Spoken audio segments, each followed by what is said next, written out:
BJP চায় না চাবে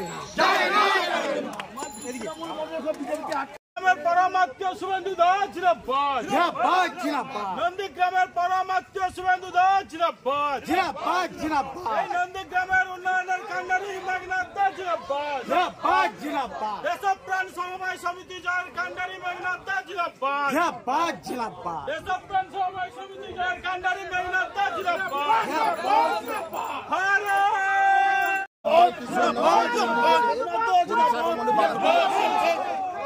আসনে ভারতীয় জনতা পার্টি 12টি আসনে প্রার্থী দিয়েছিল, তৃণমূল কংগ্রেসও 12টি দিয়েছিল, আর বামপন্থীরা 4টি দিয়েছিল। আমরা ভারতীয় জনতা পার্টির পক্ষ থেকে 12-0-তে জয়লাভ করেছি। এটা আমাদের নন্দীগ্রামের মানুষের জয়, বিজেপি জয়, শুভেন্দু অধিকারী জয়। আদালতের নির্দেশে এখানে ভোট হলো এবং আপনারাই জয়ী হলেন।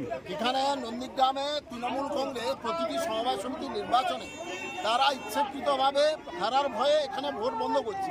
আমাদের প্রতিটি সমবায় সমিতি নির্বাচনের জন্য আমাদের আদালতে শরণাপন্ন হতে হয়েছে, এটাও আমাদের আদালতে শরণাপন্ন হতে হয়েছে। সমবায় সমিতি নির্বাচন নিয়ে আমরা আদালতের নির্দেশে আজকের ভোট হলো, ভারতীয় জনতা পার্টির পক্ষ থেকে আমরা 12-0-তে জয়লাভ। দেখুন